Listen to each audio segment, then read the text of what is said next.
With over 700 general items in the game of Minecraft, and more being added every version, how many of these can you actually farm in survival? And of those, how many can you farm automatically? And of those, which few can you farm infinitely automatic? Hello there, Ray here, and welcome to my 10-year obsession in trying to farm up every item in the game of Minecraft. After making thousands of farms and making videos about hundreds of them, I want to take on an impossible challenge, designing a farm for every single item in the game of Minecraft.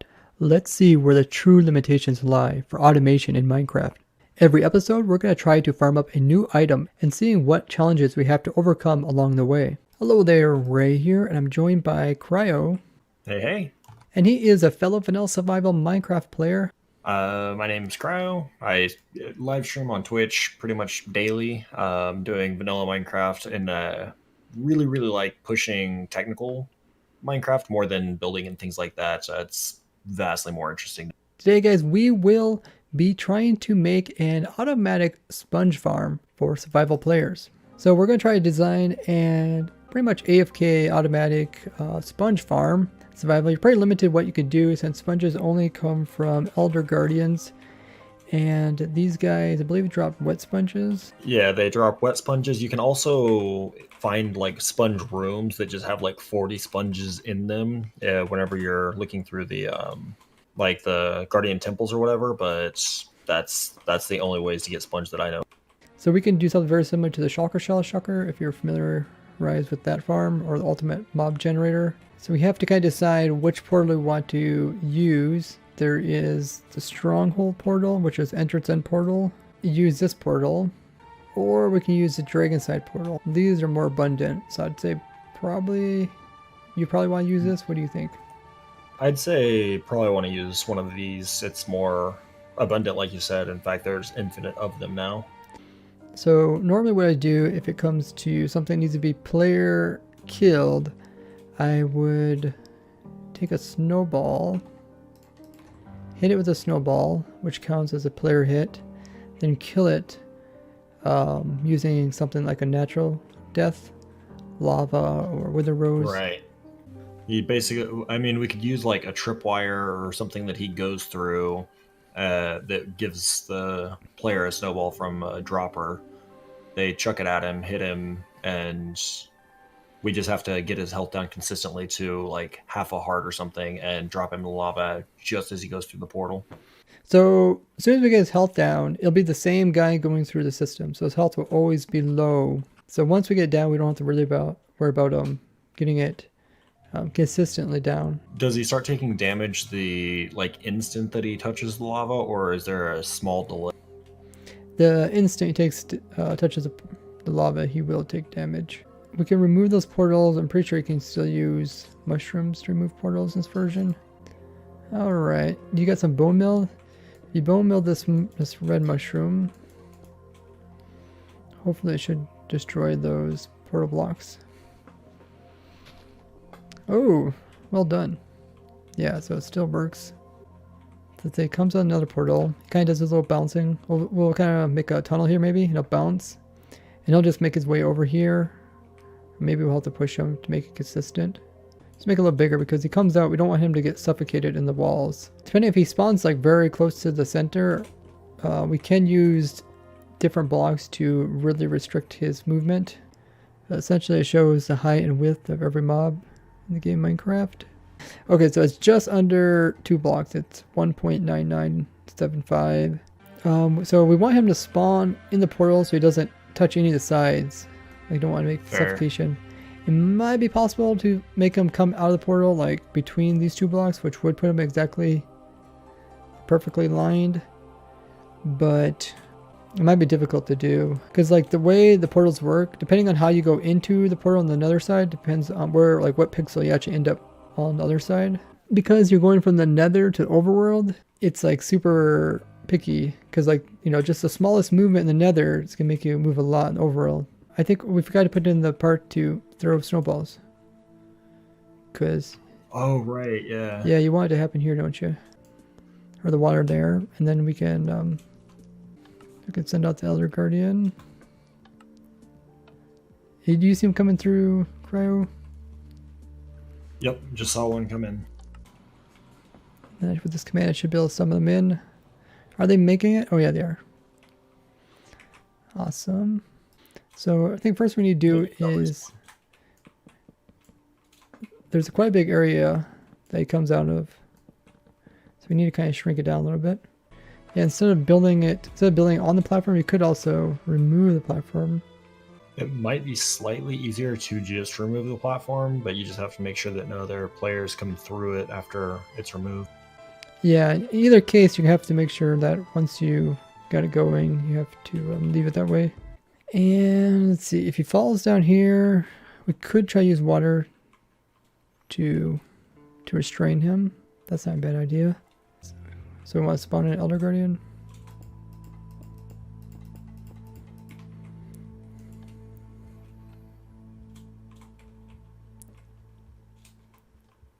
Goes down the water. Should be able to escape. Yeah, he's moving really nicely.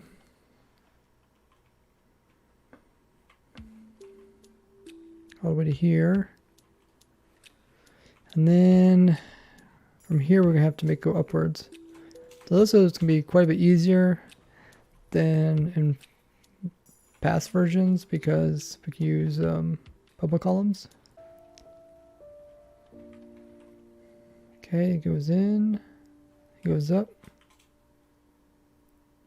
He's having a little bit of trouble up here. I think he's trying to pathfind back down again. But he eventually goes through. Nice, okay. So now he ends up at spawn, I guess. Yep. Yeah. So when he comes through, we can also limit to where he ends up. Okay. Somebody want to send one from the end dimension over here? See how he does? Can we kill it here as well as it goes into the nether portal for another one? No, you actually can't. It only works with the end portal. Fair enough. So what happens when they make it to the nether side? Currently they fall down and flop around. Okay. What we should do is let's figure out exactly where this portal should go on the nether side, and then we'll put a new one there. So here's our coordinates. Oh.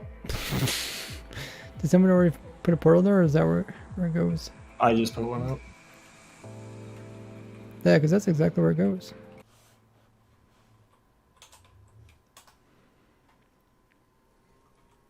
Okay. This is where it's at. So how far away is this from our other portal? So he comes out of here. I think we want to make this tunnel only 2x2. Or I guess it don't matter. Yeah, 3x3 is probably good because we're going to do rails. I keep forgetting. Okay. So what's the best way to round them up? Curved rails could work pretty well. If the mob is near a minecart that's on a curved rail, they'll get picked up. Name him. Got him. Okay. He's coming through. You get caught? He's in the minecart and he's on his way. Awesome.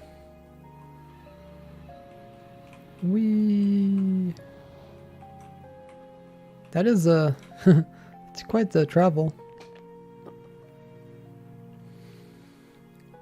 Jeez, you got some speedy zoom there.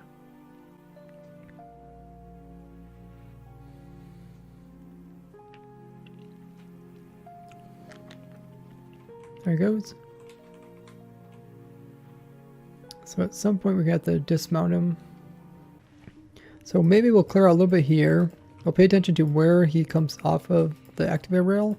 And then we will kind of change the activator rail depending on where he ends up.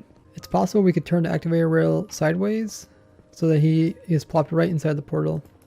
But we'll probably have to make the portal bigger too. Okay, we're sending a few through. So you keep sending them, I'll go to the other side.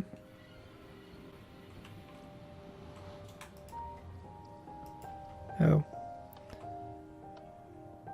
You know what? Hold on one second. I don't think they're going in the right spot. So right now they're you can go ahead and stop spawning them. So they're spawning in this block. We want to try to spawn them in the center block. So let's move our nether portal. So it's been about 5 hours later, and I went ahead and added all the chunk loading. So I'll show you guys that. So we go over to spawn. This is the main spot where we keep the Elder Guardian. That's because these chunks are always loaded in spawn chunks as long as the player is online or the server is online. And up here in the air, I have a new type of autosave detector, very similar to my old ones, which I've shown in the past. Essentially what we do is detect when the game does its automatic save. The way that we detect that is we load the nether dimension with items using that cool discovery that I made, where it's possible to load other dimensions without a player using entities. And this process became very popular, and now a lot of people use it. If you like, check out the original video, I'll put it down below. But I showed this is still possible in the newer versions. So what I got going over here is a device, which is a redstone clock that is putting items into the portal. And what will happen is, if there's no players over here in the nether dimension, when the game does its autosave, it will unload any chunks that aren't being loaded by the player, including these over here in the nether dimension. And on the opposite side of the portal, what we have is a little collection system, which is picking up any items that come from the other dimension. Every time an item is picked up in this hopper over here, it is detected and then put into a clock here. So this clock will get a little signal from over here, and then it will power back up again. When the nether chunks unload, the game is unable to make that clock send any more items to overworld. Therefore, this clock will actually end, just like you see there. And that goes into a little bit of circuitry, which goes over here, and we'll just push a bunch of items into the nether dimension. And what that will do is every time an item goes into another dimension, it loads chunks around the portal. And I covered this in a previous video showing the area in which one item or entity will load chunks around in another dimension. You can find all those videos linked below. I will be covering this in more detail in a future video, including this cool data pack that was made for me by Fax. It allows me to easily illustrate what's going on through chunk loading. So once the other dimension is loaded, you can actually tell the other dimensions are being loaded. So currently this chunk here, the 0, 1, as well as this -1, are both just on the other side of this nether portal. And they're being loaded by these items going in and out of the portal. Now the setup is really simple. We just got a hopper pointing into a dropper over here and another dropper here, shooting items out. And we have the same thing on the other side. It is kind of directional, so we work with nether portals. Make sure you always face both portals the same direction. It makes it easier to drop items in. And make sure not to put any blocks behind the portal to make it consistent. So pay attention. This dropper is shooting straight forward. So if I walk forward just like an item, items can fall into this hopper. And then those items are being put around over here up into this one. And then they're going to be shot this direction. And notice if I walk straight forward, it's going to land into this hopper. So it's really easy to kind of understand where items are going to end up. If you start putting blocks behind it, or you start putting blocks on this side or anywhere else, it can change which way the items come out of the portal. So keep that in mind.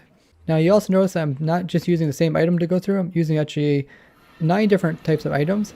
This is because there is a slim chance that when the items get thrown through a portal, they don't have enough momentum to actually land into this hopper over here. Instead, they'll kind of sit inside the portal.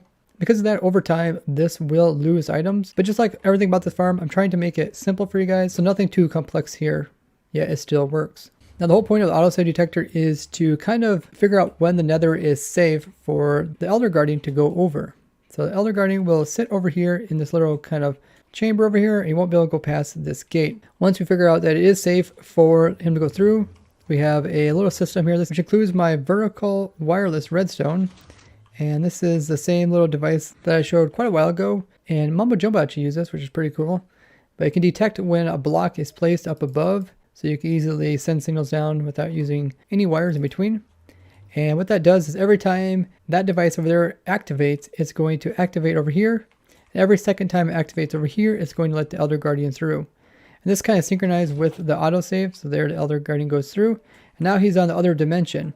And as he goes through this other dimension, there's no players over there. He is going to be loading his own chunks. So notice how the amount of chunks, amount of green here is increasing.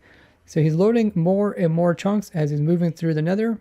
And I'll show you this device, but he's actually able to load all the way to the stronghold using the nether dimension. So you don't need to have any players, and you can actually chunk load all of this. And it's actually quite easy. He's getting pretty far already. Got a couple more chunks to go and he'll be there. We're at the 14. And now he has finally arrived at the stronghold. So I'll show you guys what's going on over here. So after he goes through this portal, we know he can go through another dimension for 45 seconds, and then the game's going to unload all these chunks. Now that is actually enough time to get him all the way to the next portal and get him out of another dimension before the chunks are unloaded. So on this side, we have a portal, which he comes out of. We have a minecart, which is on a curved rail. This is that trick I showed you guys, how you can easily get mobs inside of a minecart just by using a curved rail, and the minecart will move. It'll pretty much instantly pick them up. Also got an incline rail to make sure he goes that direction.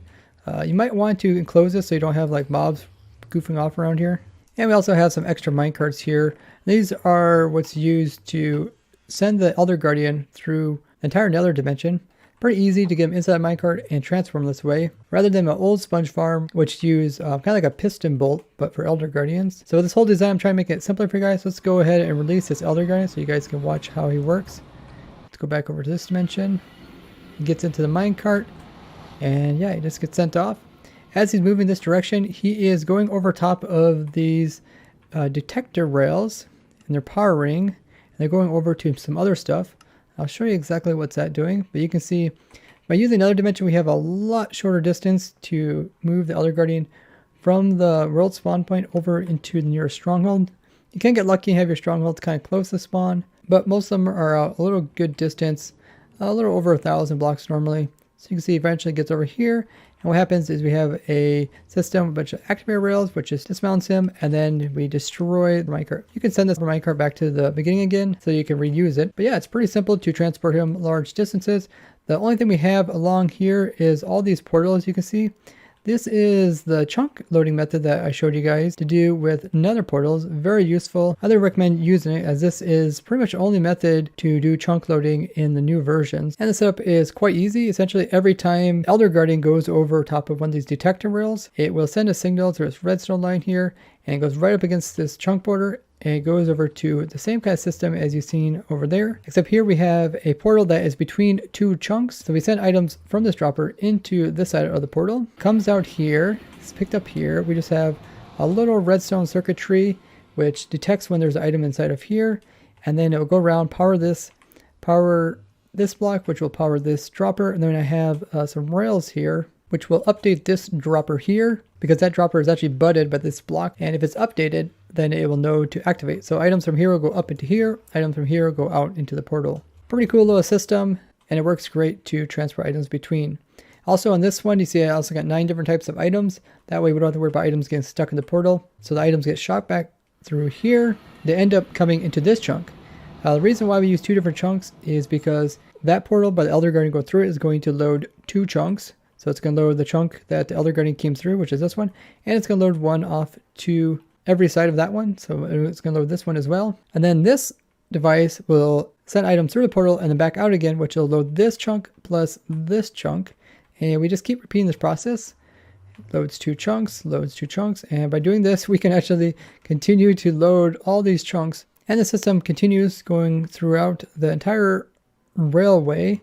We got some this direction, and then we turn and go this way, and they're all sitting on the chunk borders. And this one here loads the last 2 chunks, which allows these chunks to be entity processing, meaning that during the entire time, the Elder Guardian can be inside of a minecart and moving through them without ever hitting against some area that's being unloaded. Now it's important when you put up these type of chunk loaders, like I said before, don't put any blocks behind it. Make sure they're all facing the same direction as the one in the nether. So if I walk straight through, items fall into there. And then of course I'll walk straight back, items fall into here. Now there is some weirdness. If you happen to just let the game put in the portal on the other side, it might put it in the wrong spot. And if the game would happen to put the portal in the wrong spot, when the item gets sent through, even though the item will go through here and end up right here, it won't technically actually load this chunk. They'll load like this chunk, and it won't load this one. So you need to make sure to link the overworld nether portals to the proper location as the nether dimension. If you guys aren't sure how to do this, I definitely recommend checking out the Minecraft wiki. It has a lot of basic Minecraft tips and tricks. So really simple setup, and it actually works for loading the entire way for the Elder Guardian to go with pretty much little effort for the player. Another option you guys could have is just have a player sitting here AFK in the nether, keep it loaded. I'd like to show you guys some cool stuff that you can apply pretty much anywhere in your world. Now because there is a chance that the items get stuck on the edge of the portal, it wouldn't technically load this. So we have an observer here, which just gets updated every time the minecart rolls over top of this. And then it also will activate a second time when the minecart depowers this. So it'll actually send out 2 pulses, meaning 2 items to go through. Super unlikely for both items to end up on the edge, and since we're using a random set of items, they shouldn't stack on the edge either. And you can use whatever junk items you have as long as they're all different. And only put a half a stack on both sides. That way there's room to move them up into this dropper. Because on the other side, it kind of uses that as a simple method to transport them. Now during this entire process, you've probably seen these little things here. These are the data pack that Fax made me. And let me show you guys how the chunks are actually being loaded by the game. So I got one of these chunk analyzers in every chunk, so I can kind of illustrate what's going on in different dimensions, even though I'm not there. So I'll go over here to the stronghold. So this is where the stronghold was. Guys went ahead, tore it down. And what we did is we linked the portal on the nether side and put a portal in the overworld. And we linked them up properly so that they will place the Elder Guardian directly inside of the center of this portal. That's important because the Elder Guardian will always have only 1 health on him. And this is used to complete this sponge farm. If you haven't seen my previous sponge farm or the ultimate mob generator, which is a video where I actually discovered how to do this type of mob generating.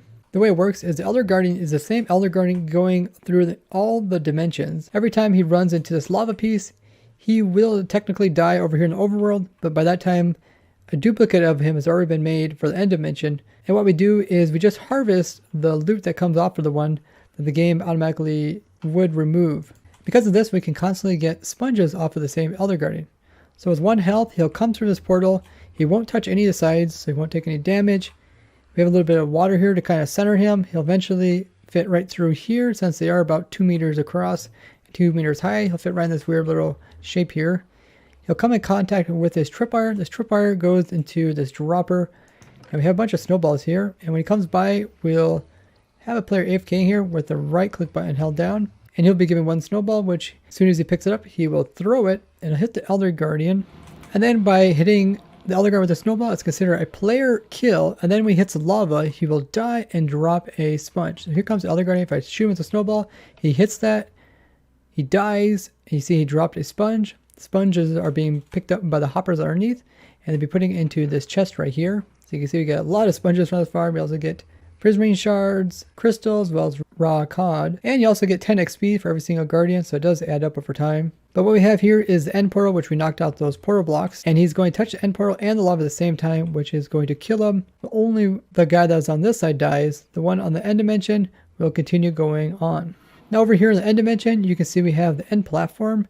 And we went ahead and decided to just poke out a hole before starting this farm out. And this is where the Elder Guardian will fall down. I also put in some blocks along here just to kind of prevent him from hopping side to side when he comes through the portal. Now one thing that did change in the newer versions is that you're unable to keep the end dimension loaded very well. You can kind of keep it loaded by constantly throwing items into it, but it's not as good as it used to be where it could constantly stay loaded like I showed in previous contraptions like my sand generators, dragon egg generators, and stuff like that. So we have just kind of a little encased area so he can't hop around too much and pretty much fall down. Here he comes. And we have that water system we made to push him along. Pretty simple setup. If you want to, you can use a minecart. Now, one difference between this farm and my previous sponge farm is in the other one, I kind of made it fast where I had the player AFKing over here by this portal. And this is where we would actually duplicate the Elder Guardian and kill it with a snowball. But Cryo said he wanted to do it at the other portal. So you actually need 1 player to stay AFK here in the end dimension. Now when he comes over here, there's a bubble column, which he will fall into, which will sweep him up. They have another water sources, which are just going to push him over to the portal, and he'll eventually fall into it. Really simple setup, easy to move the Elder Guardian. The guys also made this really nice looking kind of observatory around it. Very nice job in building skills. But with this setup here, we don't even need to break any bedrock or anything like that. We can just switch him in. And of course, once he goes through this portal, he's going to end up at world spawn point, which is right here. And it's going to place him right here. And the whole cycle begins all over again. So if you want to keep it as simple as possible, you just want to have somebody AFKing in the nether, and then you wouldn't have to do any of this chunk loading stuff. This command block here just teleports the player over into the stronghold. So if you want to go take a look at that. And I also have another command block up here, which just tells me when the autosave occurs. So I can kind of see it in the chat. So when the Elder Guardian goes into there, you can see there's quite a bit of chunks that are going to get loaded. We're only loading chunks as he's moving through. So each of these numbers illustrates the number that is given to a special chunk. So this number right here is special to each chunk. And by keeping track of that, we can kind of see where he's moving. He's moving towards the negative direction. And then eventually he's going to take that turn and then move towards the Z direction. So now this number is going up. And green means it's entity processing chunks. Red means it is block processing or redstone processing. And the gray means that it is mobcap processing. So it doesn't really process any entities or blocks, but we'll keep track of what's going on there. Like I'll keep the track of the number of entities in there. This is a very useful data pack. And if you would like to use this data pack, you can find it on the ProtoTech community Discord in mods and helpful tools channel. Probably the most confusing thing about this entire build is just the chunk loading. So by having at least a player in the nether dimension as well as in the end dimension, you can avoid all chunk loading. But if you want to have the player like AFKing like we have in this farm, where he's AFKing in the overworld, you can have a player in the nether and the end dimension. And if you want to do this in single player, you can do it just like my old design, by just having a player in the end dimension, because that's the one dimension that doesn't load very easily in these versions. So I'll show you guys how to go ahead and AFK this. You'll be in survival, and I'll just have your right click button held down. And then you can do the F3 plus T trick. So I press F3 and T at the same time. I release my right click button. Now my guy will be AFK, you don't have to hold down any buttons, and my guy will automatically be right clicking. So the Elder Guardian is coming through the nether. And as soon as he touches that tripwire, it's going to give me a new snowball. Once it goes into my inventory, my guy's automatically going to throw it, hit him, and then he's going to go into the portal. So watch this. Hit him, see it turn red. Now you see him drop a sponge. If you don't actually hit him with a snowball, then it won't be considered a player kill, and he won't drop a sponge when he dies. And the reason why we use a snowball is because it's a way to look like you're actually damaging a mob without actually doing any damage to it. And it's actually considered the player damaging it. So yeah, you just go AFK here and you can get as many sponges as you want. It's pretty cool. Definitely something we're going to be building up on the ProtoTech SMP server. We're probably going to have to change it because we aren't in 1.13, so we don't have like the bubble columns, but we can just use minecarts to transport them in the end dimension as well. I had a lot of fun designing this up with Cryo as well as the viewers during our Twitch streams. Now the ultimate mob generator only works up until versions 1.15.1, and that's what version we're running right here. That is the last version which you can do this in. They fixed it in version 1.15.2, so stuff like the shulker shell shulker is also not possible in those versions. As this technique could be used as a general item duping, and they are trying to remove kind of all general item duping glitches in the game of Minecraft. And oftentimes like Spigots and other modded servers are a little faster at removing these type of glitches. And this farm was a request from Cryo, so maybe he will actually build this up on the 240p server. He wants to get a lot of sponges. It would be really cool to see him build it up on 240p, even if he just had a couple players AFKing in different dimensions. Hope you guys really enjoyed this video. Like I said, I will do a separate video kind of going over how to do the proper chunk loading as well as detecting autosaves. And remember guys, go ahead and share this video with other Minecrafters so they can go ahead and use this before the update to like 1.16 where they can't use it. And if you're in version like 1.15.2, you can like downgrade to 1.15.1 and it's not going to affect anything in your game.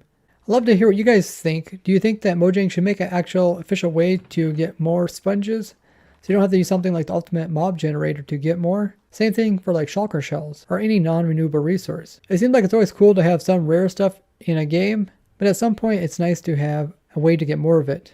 And if you guys enjoy kind of crazy glitches like this, I have an entire playlist going over 100 different types of glitches, and I make sure to keep them all up to date so you know what versions they work in and which ones they don't. And as always, you guys can find the rule download in the description. I would like to thank you guys for watching, and I'll see you guys in the next one. Bye bye!